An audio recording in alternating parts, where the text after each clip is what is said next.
नमस्कार दोस्तों। कई लोग जैसा फोन भी करते रहे और कहते रहे कि भाई उसकी वीडियो बना दो, उसकी बना दो। तो दोस्तों मैं बताना चाहता हूं आपको, ऐसा नहीं है कि मैं नहीं बनाता। कई बार अगले का समय नहीं होता, कई बार मेरा भी नहीं होता, और कई बार ऐसी परिस्थितियां हो, अपने काम काज रह जो, जिसकी वजह से रुक जाती है चीजें।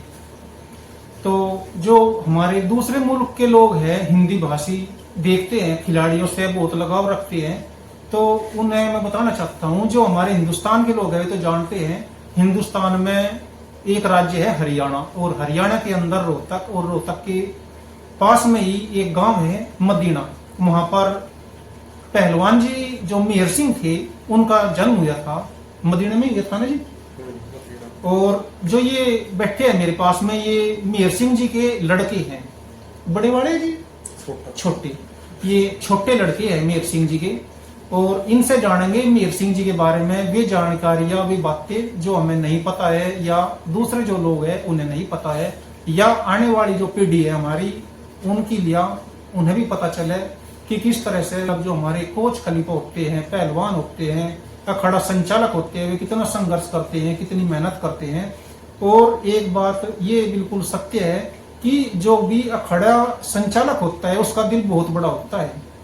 आमतौर पर जो परिवार होते हैं, सामान्य जीवन जीने वाले, वे ज्यादातर क्या इतना ही कर सकते हैं, भाई अपने बच्चों का पालन पोषण कर सकते हैं या उन्हें अच्छा दे सकते हैं खाने को। लेकिन जो अखाड़े का संचालक हो, वो दूसरे के बच्चों को अपने बच्चों की तरह मान कर चलता है।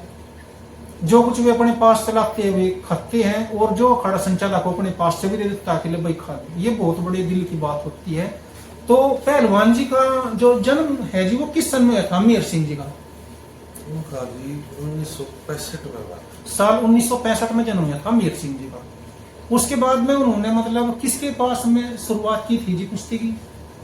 जैसे मेरे दादा उनको चंदगीराम जी के अखाड़े में छोड़ के आए। अच्छा, मतलब आपके दादा, उनके पिताजी मेहर सिंह जी के, उनका क्या नाम था जी दादाजी का? राम कुमार मलिक। राम कुमार वो मलिक चंदगीराम के अखाड़े में ही छोड़ के आए थे मास्टर चंदगीराम जी के शुरुआत में जी। हाँ। तो 7-8 साल कुश्ती करी है पहलवान जी ने, जल्दी ही छोड़ दी। अच्छा।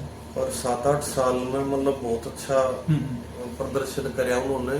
उनके 3-4 इंटरनेशनल मेडल भी हैं, और सीआरपीएफ में इंस्पेक्टर भी थे। हाँ, फिर उन्होंने रिजाइन कर दिया था। तो एक दिन वो बता रहे थे कि मैं गांव में गया और शमशान घाट पर जब जा रहे थे तो जगह नहीं थी वहां पर, कीकर थी। अच्छा। तो मेरे पिताजी का यूं हुई कि मैंने गांव खातर कुछ करना है। अच्छा, मदीने की बात है ये? हाँ, हमारे गांव की। हाँ, तो इन्हों बता रहे थे कि ऐसे ऐसे मैंने जब देखा कि इतना बुरा हाल है, तो मैं यूं सोची कि गांव का मैंने विकास करना है। तो लगातार 2 बार सरपंच रहे, और पूरे हरियाणा में नंबर 1 पे गांव रहा हमारा विकास करवाना। अच्छा, मदीना जी। हाँ, मदीना गवाना के पास है, सोनीपत डिस्ट्रिक्ट में पड़ा है। अच्छा, तो इन्होंने मतलब कौन से उसमें वो करा जी, छोड़ी थी नौकरी, कौन से सन में छोड़ दी थी? ये तो नहीं पता जी। अच्छा, और जब ये सरपंच बने वो कौन सा सन था जी जिसमें बने थे? एक तो 2005 में बने थे। अच्छा जी। और एक इस जो पिछली योजना थी उसमें भी बने। उसमें जैसे लेडीज का होता तो मेरी माता जी हमने अच्छा उनका पर्चा भरवा दिया था। तो ये मान लो 2 योजना रही। हाँ, 2 ही चुनाव लड़े, दोनों जीते। ये बहुत बड़ी बात है। एक जैसा पहलवान नहीं करना अलग बात है, अखाड़ा चलाना अलग बात है, लेकिन फिर भी जो सरपंची चुने गए गांव के लिए, और उन्होंने विकास किया, और विकास भी इतना किया कि हरियाणा में जो मदीना गांव है वो विकास करने में पहला स्थान प्राप्त किया था मदीने ने। आपने तो उनके साथ में मतलब देखो लंबा समय गुजारा, बचपन से बच्चे थे आप, तो आपको भी मतलब एक तरह से अनुशासन के लिए कितना वो करते थे? जैसे क्या था, जब हम छोटे थे ना तो उन्होंने एक आदत डाल रखी थी, सारे भाई जो थे मेरे काका ताऊ के भी, सिस्टर जो है बड़ी, तो हमने वो सुबह 4 बजे उठा कर और सबकी दौड़ मरवाना शुरू कर दिया। अच्छा, सारे बच्चों की? जितने भी हम परिवार के भी जितने बच्चे हैं, तो सभी के पीछे कई बार ऐसा कर लिया करते कि पापा गाड़ी में हो, और हम सारे बच्चे जैसे भगा के हमने पूरी प्रैक्टिस करवा के ठीक, जब छोड़ देते। हाँ मतलब आदत बचपन में ऐसी हाँ, डाल दी थी कि मतलब हम आदत पड़ गए थे रेस वगैरह के, तो बहुत बढ़िया। हाँ, फिर जैसे 76 पहलवान जी रहे हैं मोखरा के, बहुत ही अच्छे महान पहलवान रहे हैं। हाँ, तो वो भी यहाँ पे मेरी प्रैक्टिस करवाया करते। मैं सुबह सुबह 1500 ढेकड़ी मरवा दिया करते जब नए नए थे हम भी। तो बचपन से आदत डाल दी थी व्यायाम पिताजी करने ने। की। हाँ हाँ, बचपन से ही हो गई थी हाँ। आदत। क्योंकि जैसा वे करते रहे ना, वे चीजें उन्होंने विरासत में बच्चों को दिया गया कि भाई ये स्वस्थ रहे, और सभी को व्यायाम से जोड़ने का काम उन्होंने किया। इन्होंने कौन से सन में कर दी थी जी शुरुआत, इस अखाड़े की नींव रखी थी इन्होंने? 1988 में मतलब शुरू हो गया था। साल 1988 में शुरुआत कर दी थी इस अखाड़े की। इस अखाड़े में जो गुरु मेहर सिंह अखाड़ा है रोहतक में, तो इस अखाड़े ने जी अब तक कितने मेडल दिए होंगे?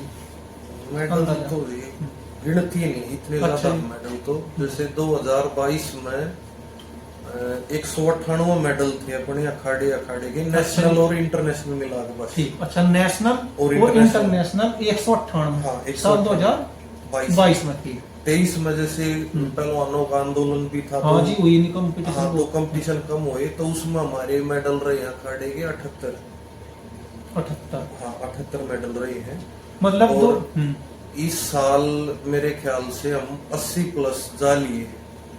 अच्छा, इस साल में? हाँ, इस साल के 80 प्लस मेडल हो लिए हैं नेशनल इंटरनेशनल मिला के। ठीक, बहुत है जी।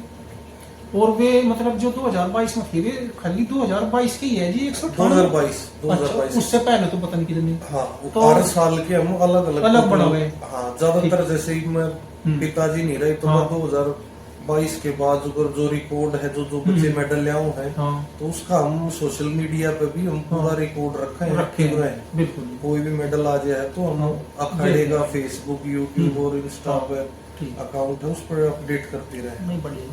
तो बहुत ये मान सकते हैं भाई कि इनकी जो संख्या है ना, यदि टोटल करी जाएगी तो कई हजारों में जाएगी। क्योंकि जब एक ही साल में 198, 80, 78 इस तरह से संख्या आती जा रही है। इस साल में मेरे ख्याल से 50 प्लस बच्चे रेलवे में ज्वाइन कर चुके हैं। इसी अखाड़े के? इस अखाड़े इसी साल के बता रहे हो। अच्छा, अभी तो पूरा भी नहीं हुआ है ये साल। रेलवे में मतलब ज्वाइन कर ली इसी साल के बच्चों ने। करीब कितने जी? करीब 50 बच्चे ऊपर बेशक ऊपर ही बेशक हुई। ये